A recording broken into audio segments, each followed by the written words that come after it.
get back out there? We'll see. Yeah, we'll see how the week goes. We'll see how however long it takes. As you know, the practice window open up. We'll see how it goes. How much does it help though? If he's able to come back, because obviously you guys have been using only 3 guys at edge rusher position. Yeah, we feel good about the guys that have been playing and the amount of snaps they've been playing, and Chuck's done a good job as well, and we have a lot of confidence in him. So, we'll cross that bridge when we get there. But yeah, I mean, Bryce is a good player, and we look forward to getting him back. Just don't know when that will be quite yet. Before the injury, he obviously probably wasn't super thrilled with the way his season was going. What did you see from him? How did he handle that? Yeah, I actually think Bryce has been a good teammate, and for us, he's had moments of having good, playing well. I thought he was, really doing a good job and making some plays. Thinking back to the Dallas game, the big sack he had I think it was the Dallas game, right? They had a big sack, and he's been able to get pressure. We're excited when we are able to get him back. We're excited to have him back in there and rolling. Nick, I know you guys are always intentional about treating each game the same, preparing the same way, but obviously one of your goals coming into this season was to win the division, and you can this week. Has that been brought up? Has that been talked about as you guys prep? No, I know we're pretty boring. We're getting ready to go play this game. We know that if we do win this game, that will happen, but really all we can focus on is our preparation. We haven't really talked about that. We'll talk about that after, when we're able to put the hat on or the T-shirt on there. So that's when we'll talk about that. Nick, what has Doug Nussmeier brought to the table working with Jalen this year? Yeah, I think he's an outstanding coach who's played the position and at a very high level, in the NFL and big time college football. And so, Doug's been a great coach for a long time too in college and professional football. Coached a lot of good players. Has been a coordinator. So, again, I just think he's done a really nice job of coaching Jalen and coaching the other guys, and I think he's fit in really well with our staff. And obviously, him and Kellen have a prior relationship, and yeah, really, really pumped that he's on our staff because I think he's a heck of a football coach, heck of a person, and he's doing a great job. On the staff specifically, where he's made a difference with Jalen. Yeah, I think again. When our players perform all that credit goes to the players, but the coaches are behind the scenes, helping those guys out and trying to help them play to the best of their abilities, and so of course, I wouldn't say I'm not going to get into the specifics of what that is, but but Doug's just a really good coach, consistently focused on the details of his drop, of the fundamentals of how to play and throw, and the drop, the footwork that goes along with it. So all those things, and he's just, I think Doug's just a bulldog and is always all right, here now. Anytime there's a issue or a mistake, he's going to be or a footwork mistake, he's going to be on it, and I know that's something they've talked a lot about. In relation to the staff, it may be a little early to talk about this, but the Jets interviewing for their GM position made me think about it. I mean, you guys are playing well enough. Some teams may inquire about some people on your staff, specifically your coordinators. Given the history of that, how have you kind of approached that, or to know that there's dialogue open, clarity, and kind of succession plans in order? Yeah, again, we've been through that before. You're constantly trying to develop the guys that aren't the coordinators to be able to step into those roles. If that were something that would be called upon, and your eyes always out for, other guys that could be, in play for that as well. Again, we get to that, and you always have to focus on. I know I always say, hey, focus on the time being, where you are, all these things, but there are things that you do have to focus on and think about. In which case some of those things happen, and so yeah, that's something that's I wouldn't say is on my mind heavy right now, but we always going into the year, as the year progresses, you have plans on what you think you might do if those things happen. Your defense has the lowest blitz rate in the NFL, and yes, it's number one.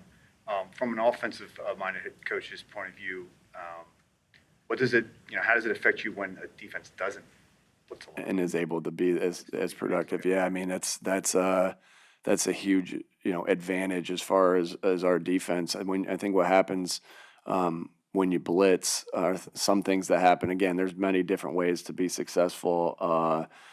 as a defense, if you look at all the defenses that have been top 5, I mean, are all going to have their different styles.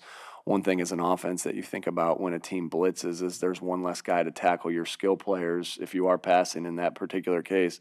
Once you get the ball in their hands, and I think back to our Green Bay game, they brought a pressure. The guy missed a tackle, and then there was less people there to chase down AJ.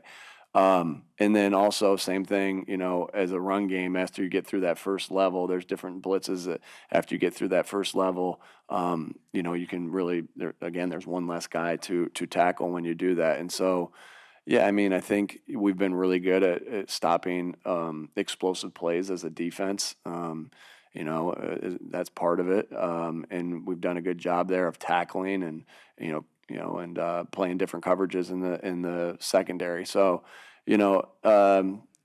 many different reasons, a lot of different ways to be successful. Our defense has been playing really good so far. When you have a sustained stretch I was looking at you. of success, do you have to handle things differently when it comes to corrections?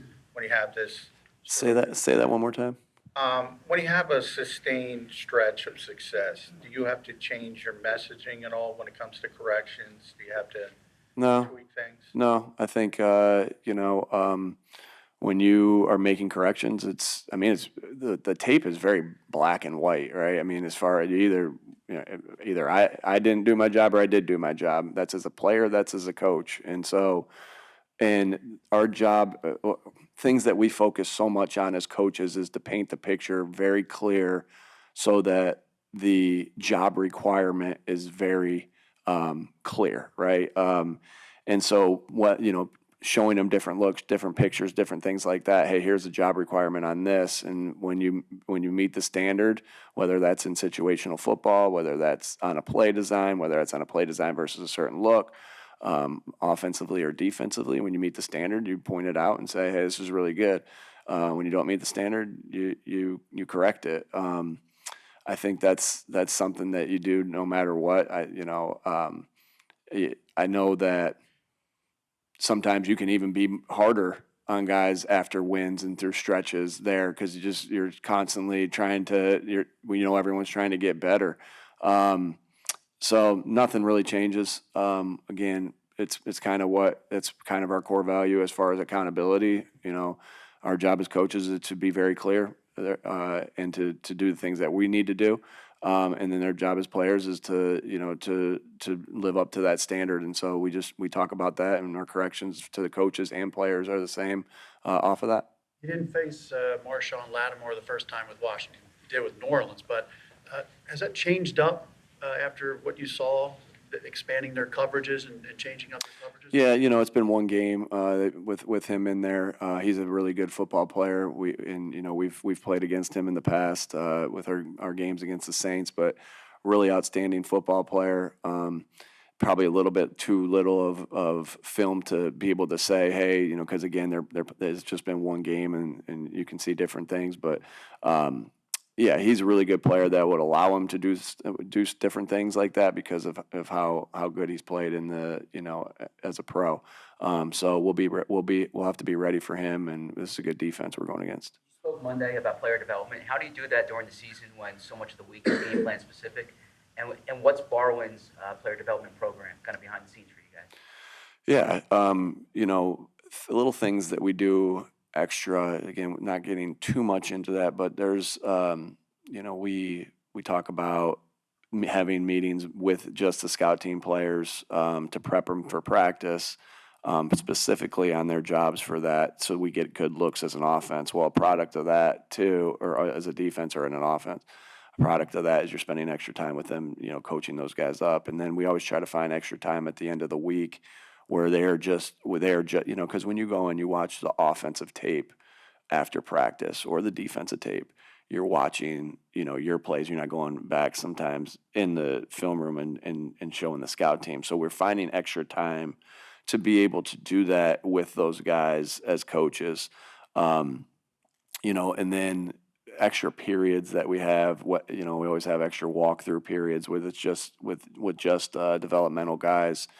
we always have, extra periods at the end of the week, 7-on-7, 1-on-1s, different things like that, with just the developmental guys, and individual periods that are just specialized with them. And again, just trying to, pay them a lot, continue to develop the guys that aren't necessarily playing.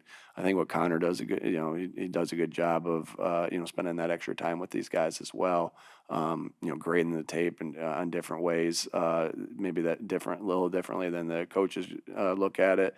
But again, you're trying to develop guys as much as you can. Again, going back, recruit, retain, develop. That's something that has been stuck in my mind for a long time, just with what I was taught: recruit, retain, develop. And Howie and his guys have done a great job of getting guys in here. And, and then our job as coaches is to develop them. And that's not just, just as coaches, but, through all the different departments we have in this building, Bob and his staff developing them, how to talk to you guys, and so everybody has a little piece of that. As far as how we develop, it's truly an organizational, cool thing about an organizational process. Vic said earlier in the season that he's up in the booth because he likes to spread out, have notes. I know all coaches. And it's cold at this time of year. Yeah, that too. And he could be on the camera whenever they. But all you coaches being prepared in your own ways, but that and other ways, how have you seen him and his thoroughness? And it seems like in some ways he takes it to another level. Yeah. I just always see him pushing ways to get better and pushing he's always watching tape. He's always, if he's not in the staff room watching tape with the guys or his staff, the defensive staff, he's in his room grinding out on tape and looking for anything that can give us an advantage, right? And again, anything that can give him an advantage to call the game, anything that can give our guys an advantage to, to play the game. And so you really admire that, because he's, putting the guys in positions to succeed, and also just trying to give them every little nugget. I really respect the way he grinds and goes about his business. Two more, please. In the 5 weeks since you last played the Commanders and Jaden Daniels, what have you seen from him specifically as far as, where they are this year and how well he's been? Yeah, he's super dynamic. Man, he's a good passer. He's outstanding with the ball in his hands and creating. Got a lot of respect for him. And that, we'll have to play him for a couple times a year for a long time. And so I just continue to see him get better, as he sees different looks and different things like that. And I think they're doing a great job with him as coaches over there as well, and adapting the offense around him. What did you think of Jalen's outfit the other night? He's always got really cool outfits on. I wish I could pull those off. All right, thank you.